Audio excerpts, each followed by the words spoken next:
Fraud at the teller window. Prevention is the best defense against fraud at your financial institution. Whether you work at a teller station or process ATM transactions, you need to be vigilant to protect your institution and your depositors. In this course, we'll share simple yet effective steps you can take to fight fraud. These icons represent the features used in this course. While this looks like a routine ATM transaction, it's really the setup for a crime. By depositing an empty envelope late on a Friday, the swindler is counting on the unwitting cooperation of a teller to make her scheme pay off. Let's see what happens the following morning. I'd like to make a withdrawal from my account. Of course.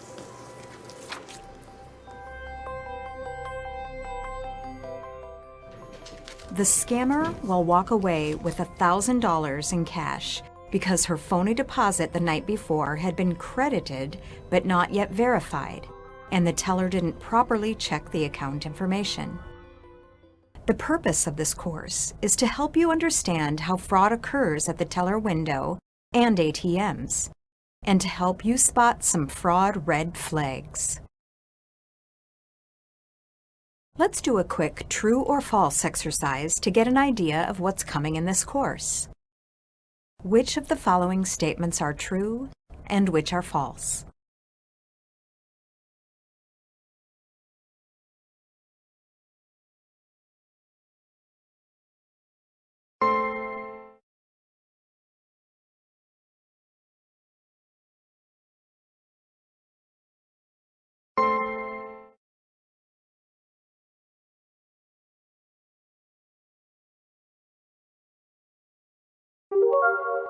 Very good. These are some of the issues we'll explore in the next few minutes. In Lesson 1, we'll discuss how some con artists operate, the financial impact of fraud, and basic procedures to follow to help prevent fraud. You may not know every depositor's name, but you should be able to recognize your regulars and their routine banking habits. When you are not familiar with an account holder, take the time for an extra measure of security. Keep these facts in mind. A swindler is seldom someone who has been an account holder for a number of years, so you can be more confident about a long-time depositor than a brand new account. Con artists who prey on tellers like to avoid calling attention to themselves. The more average they look, the better their chances for success. Statistics show the losses from fraud and embezzlement are many times greater than losses from robberies. Such losses amount to hundreds of millions of dollars every year in the United States, and they're indirectly passed on to the public through increased operating costs. Fraud is intentional deceit, trickery used to get another person to part with something of value. While there are many types of fraud, those that involve financial institutions are categorized as misrepresentations of people or financial instruments. Popular types of fraud aimed at tellers include forged, altered, and counterfeit checks, altered and counterfeit currency, forged, altered, and counterfeit financial instruments, stolen, altered, and counterfeit credit and debit cards, split deposit schemes, and check-kiting operations and other con games. The basic rule of follow institutional procedures provides a good foundation for spotting and preventing fraud. If you properly identify the individual you are serving and you follow your institution's procedures, you have already reduced your chances of being victimized. Con artists often pick busy times to attempt a swindle. Their goal is to hurry, embarrass, upset, or even intimidate the teller. A teller who has been thrown off guard might make that one little mistake that can be highly profitable for the swindler. Keep in mind that not every person in a hurry is a swindler, however. Do your best in every situation to remain friendly, relaxed, and confident. Follow all of your institution's procedures and rules exactly during every transaction. When in doubt, contact your supervisor. A commitment to these simple rules helps you reduce the chances that you and your institution will be victimized. Don't let old acquaintances or longtime account holders pressure you into breaking the rules for them just because they've been coming to your institution for a while. If that happens, politely explain your institution's rules and why you have to follow them. If that answer isn't good enough, it's okay to get your supervisor involved. Let me ask you something based on what we've talked about. What do you suppose the average con artist looks like?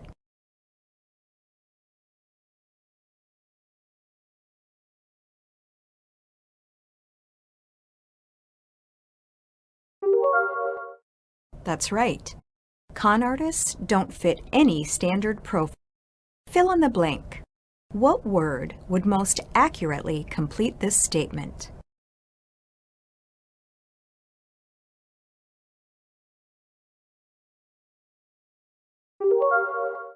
That's right.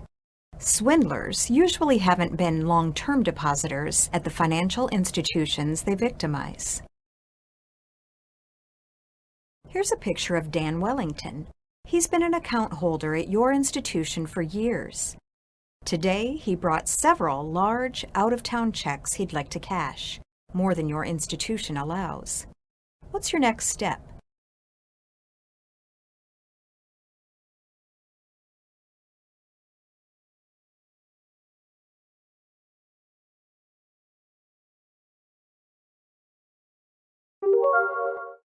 That's right. You should not cash all of the checks. Do what you can within your institution's rules, though. Following institutional procedures is one of the most basic rules and will help you prevent fraud. Follow procedures and rules exactly during every transaction.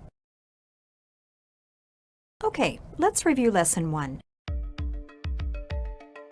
Spotting smooth operators and preventing fraud. Fraudsters who target financial institutions are seldom long-time account holders at those institutions, but they often look like average people. The more inconspicuous they look, the more they can get away with. Make sure to follow your institution's procedures for properly identifying every person you provide service to. Follow your institution's rules for completing transactions, even if they're for an account holder you've known for a while. Remain calm, professional, and alert. Don't let someone rush or fluster you, as it could be an attempt to pressure you into making a costly mistake.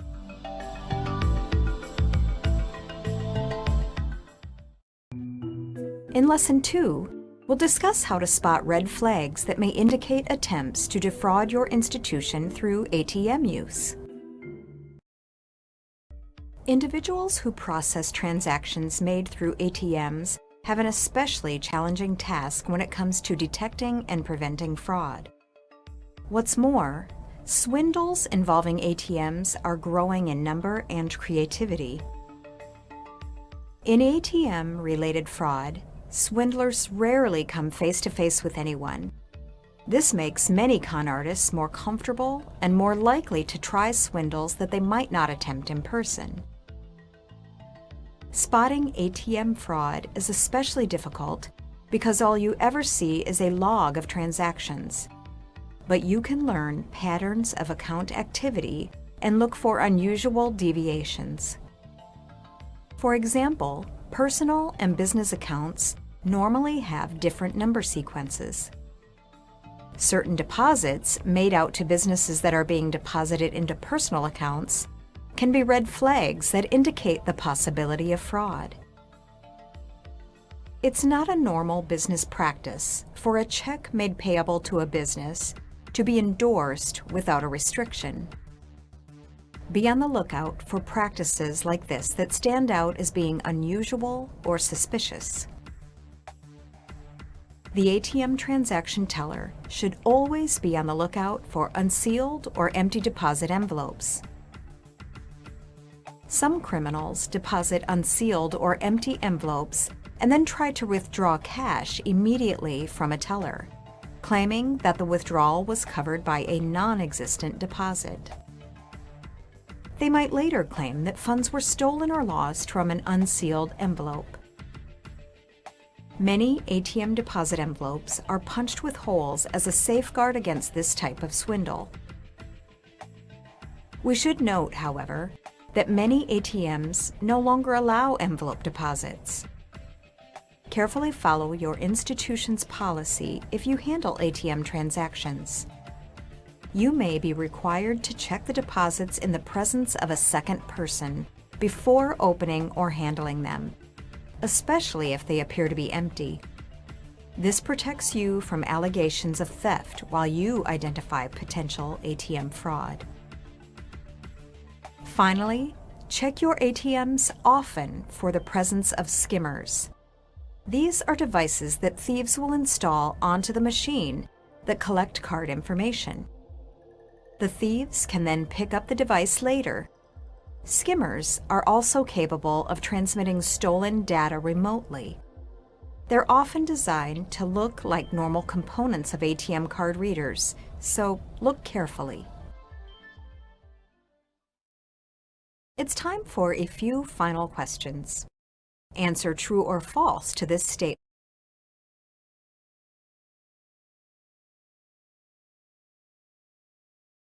Which of the practices described below will help you prevent ATM fraud? Which are bad ideas?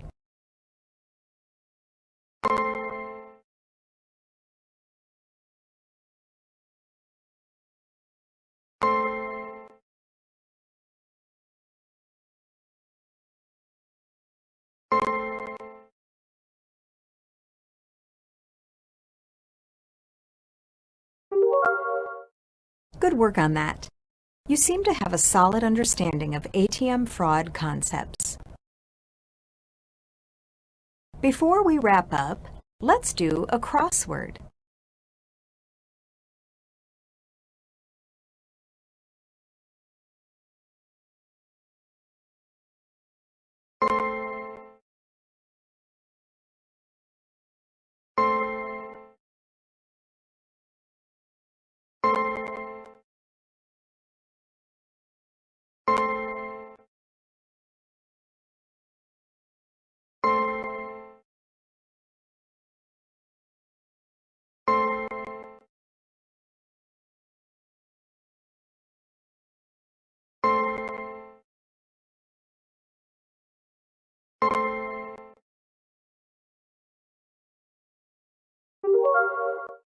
Nice job.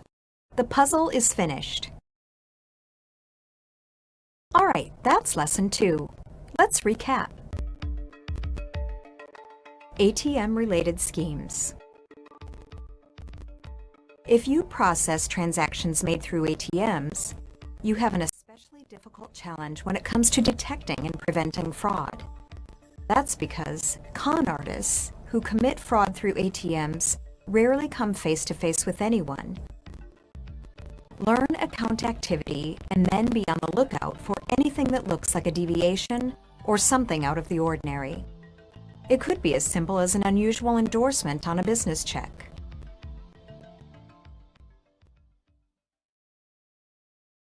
Now that you've finished the course, you may want to review some sections before taking the final exam. If that's the case, click on the Contents button to go anywhere in the course to review. If you don't want to review, it's time to take the final exam. Be sure to follow these instructions when leaving the course.